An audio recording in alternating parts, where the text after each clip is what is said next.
میں بہک سکوں یہ مجال کیا، میرا رہنما کوئی اور ہے۔ نحمدہ و نصلی علی رسولہ النبی الکریم الامین، اما بعد فاعوذ باللہ السمیع العلیم من الشیطان الرجیم، بسم اللہ الرحمن الرحیم۔ قال اللہ تبارک و تعالی فی القرآن الحکیم، ان اللہ و ملائکتہ یصلون علی النبی یا ایہا الذین آمنوا صلوا علیہ وسلموا تسلیما۔ الصلاۃ والسلام علیک یا رسول اللہ، الصلاۃ والسلام علیک یا نبی اللہ، الصلاۃ والسلام علیک یا شفیع المذنبین وعلی آلک و اصحابک یا رحمۃ للعالمین۔ اللہ تعالیٰ کی حمد و ثنا نبی مکرم جان عالم وجہ تخلیق کائنات حضرت محمد مصطفیٰ صلی اللہ علیہ وسلم اور آپ کے جمیع آل و اصحاب کی بارگاہ ناز میں درود و سلام کے نذرانوں کے بعد، میرے لیے انتہائی عزت اور احترام کے لائق سامعین ذی قدر، سامعین ذی وقار، ہم اپنے قرآن کریم کی تفسیر کے سلسلے کو مزید آگے لیے بڑھیں گے، اور آج کا درس انشاءاللہ العزیز سورہ انفال کے چوتھے رکوع اور 9ویں سپارے کے 18ویں رکوع کی تفسیر آج ہم بیان کریں گے، اور اس کے بعد انشاءاللہ العزیز جو رکوع آ رہا ہے وہ 10ویں سپارے میں داخل ہو جائے گا، یعنی اس کو کہا جا سکتا ہے کہ یہ آخری رکوع تصور کیا جائے 9ویں سپارے کا۔ انشاءاللہ العزیز ہم اگلے درس میں 10ویں سپارے کے حوالے سے گفتگو کریں گے، 10ویں سپارے کی تفسیر لے کر پھر آپ کے پاس حاضر ہوں گے۔ الحمدللہ ہمارے 9 سپارے پورے ہونے کو ہیں، اللہ تعالیٰ کے فضل و کرم سے، اللہ کے کرم سے، اللہ کے فضل سے ہم نے احسن انداز سے کوشش کی کہ اس درس کو پایہ تکمیل تک پہنچایا جائے، اور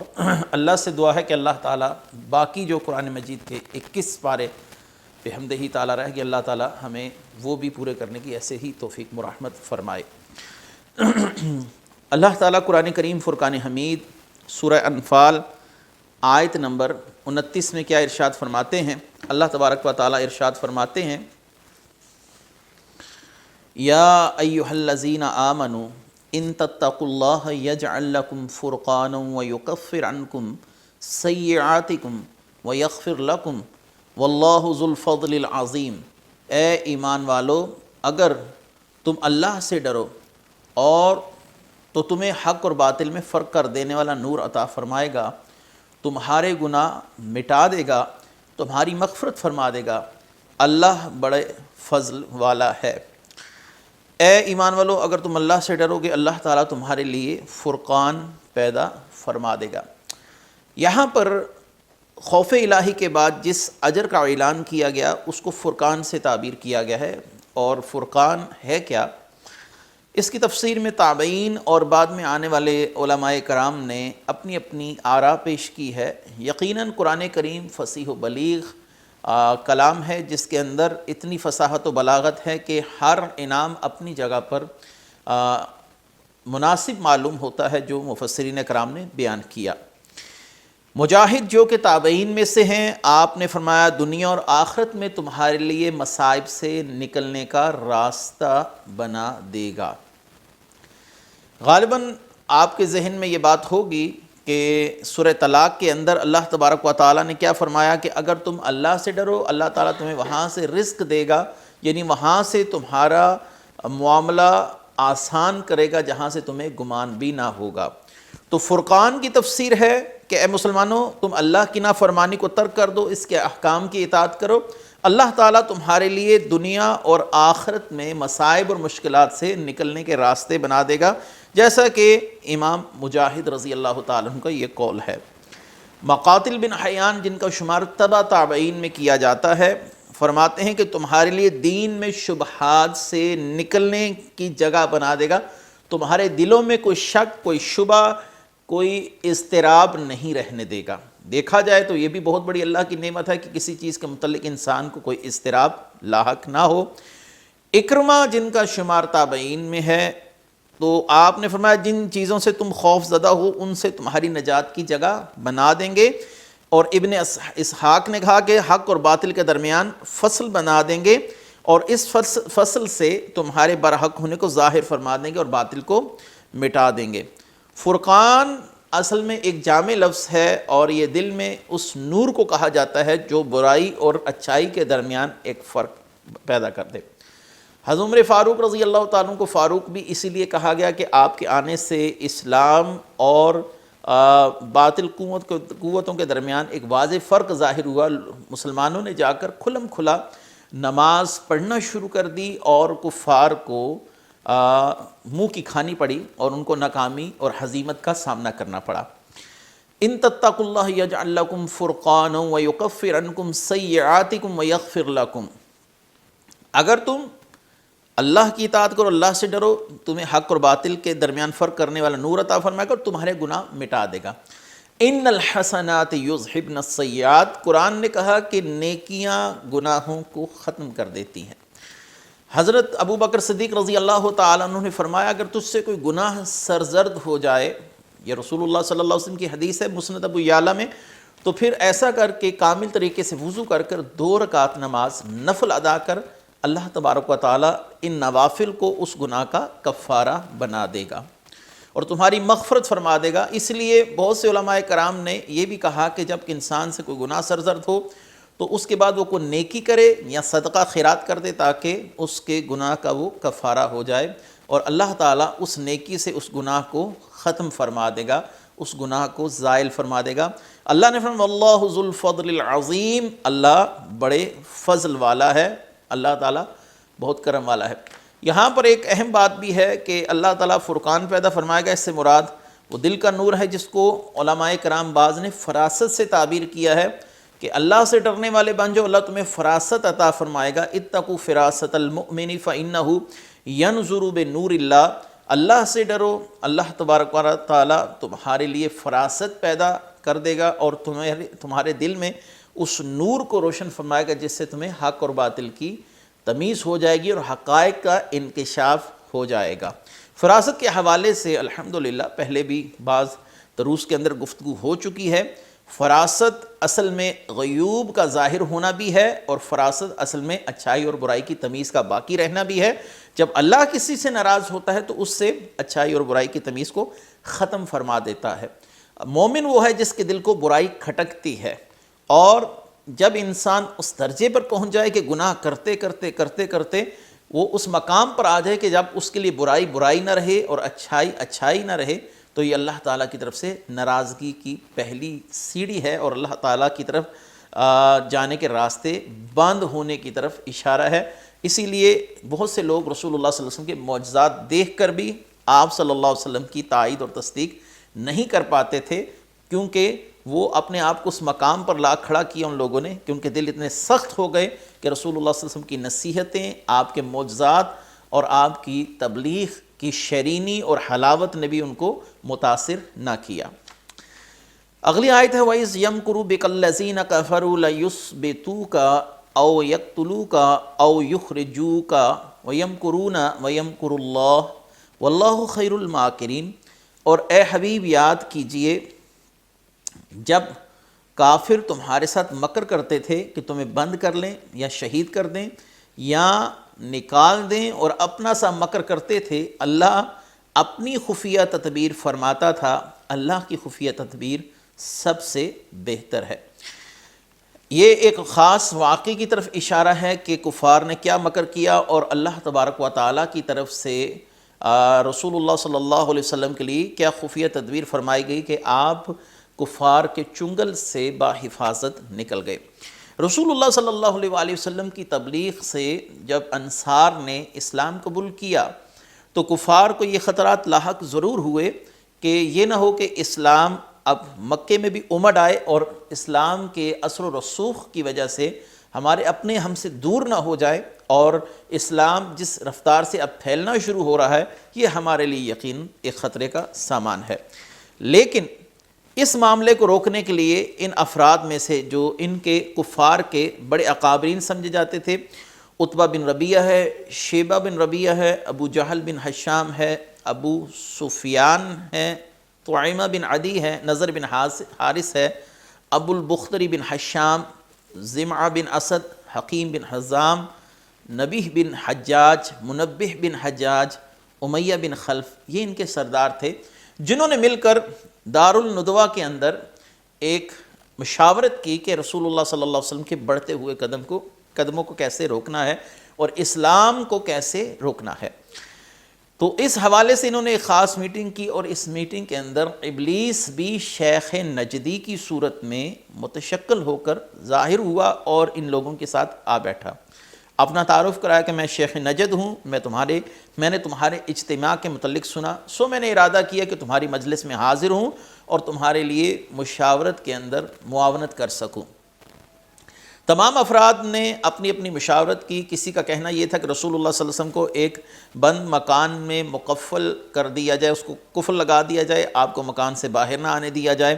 کسی کا ذہن یہ تھا کہ آپ صلی اللہ علیہ وآلہ وسلم کو مار دیا جائے، کسی کا مشورہ یہ تھا کہ آپ پر سحر کروا دیا جائے، اور کسی کا یہ کہنا تھا کہ آپ صلی اللہ علیہ وسلم کو نعوذ باللہ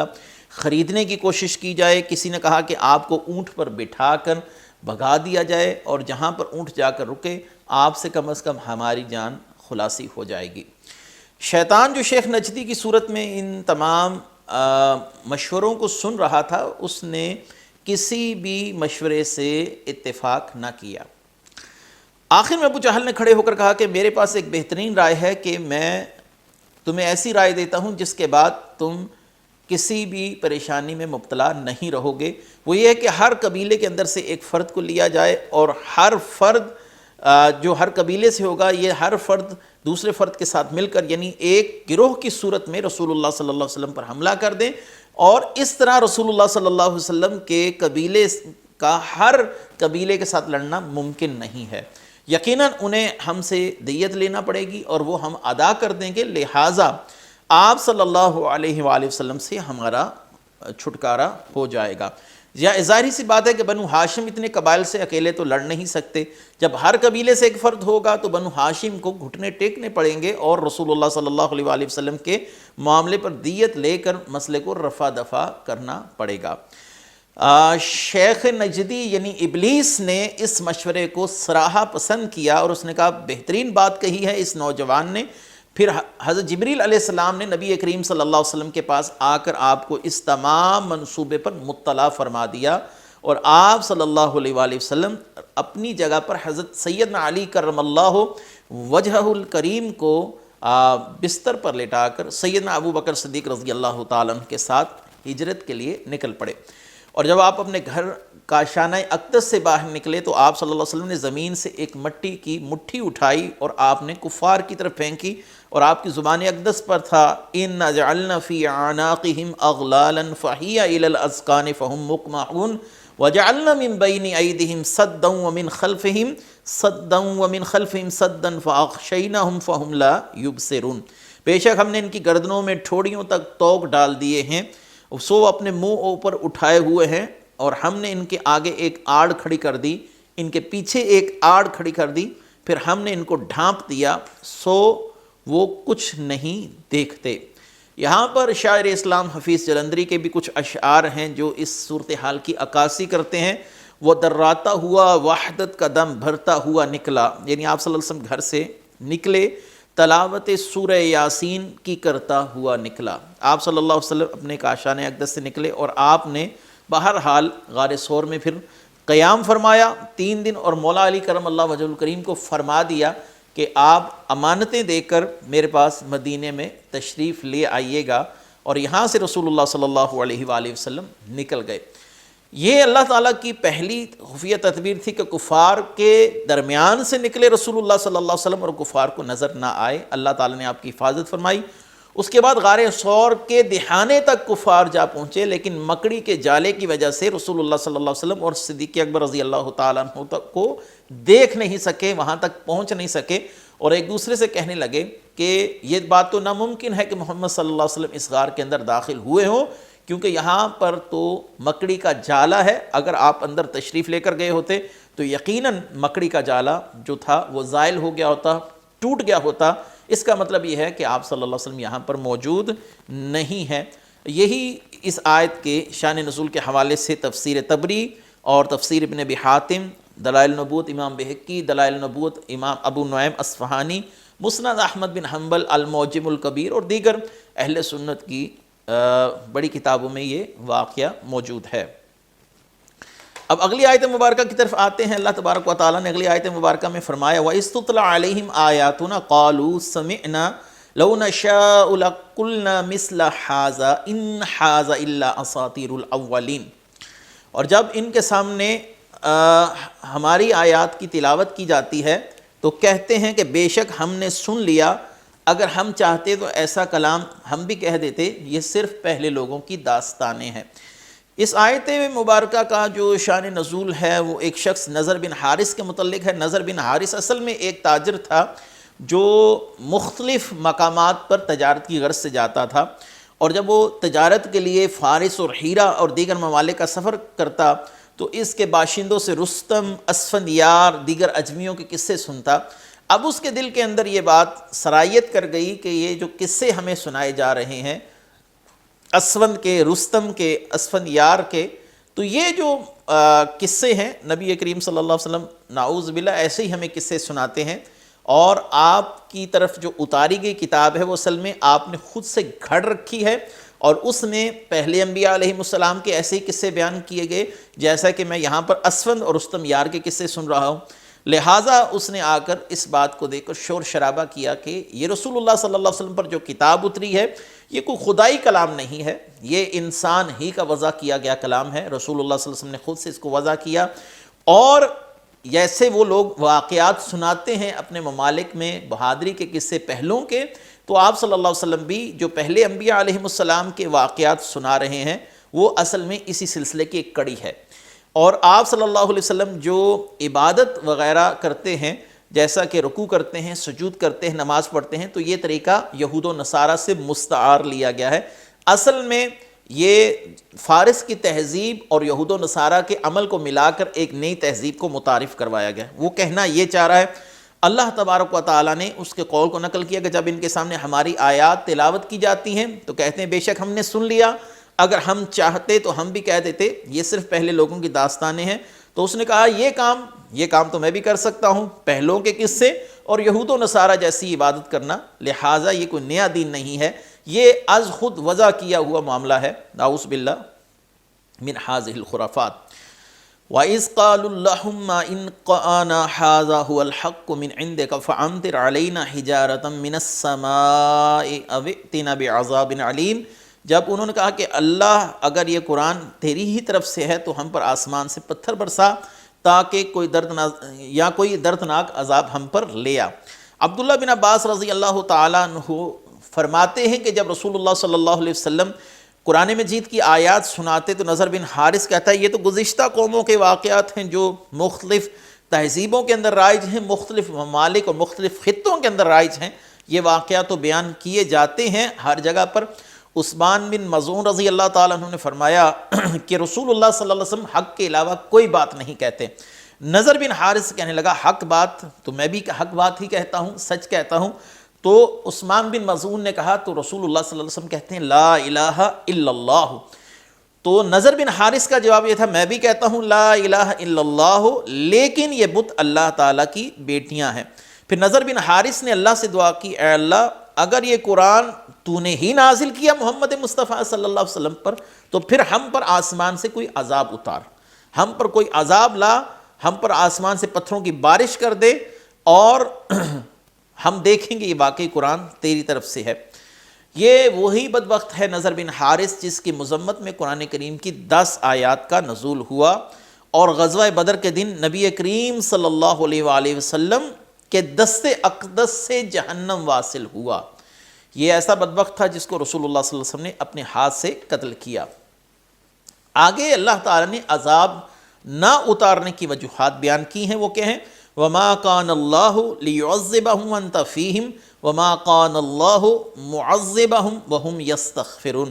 اور اللہ کی یہ شان نہیں کہ انہیں عذاب دے جب تک اے حبیب آپ ان میں تشریف فرما ہے، اللہ انہیں عذاب دینے والا نہیں جب تک وہ بخشش مانگ رہے ہیں۔ نبی کریم صلی اللہ علیہ وسلم چونکہ بنفس نفیس مکہ مکرمہ میں موجود تھے تو اللہ تعالیٰ نے فرمایا اے محبوب اللہ کی یہ شان نہیں ہے کہ اللہ تعالیٰ عذاب اتارے درا حال کے کہ آپ ان کے اندر موجود ہیں، یعنی یہ لوگ آپ کی وجہ سے بچ رہے ہیں۔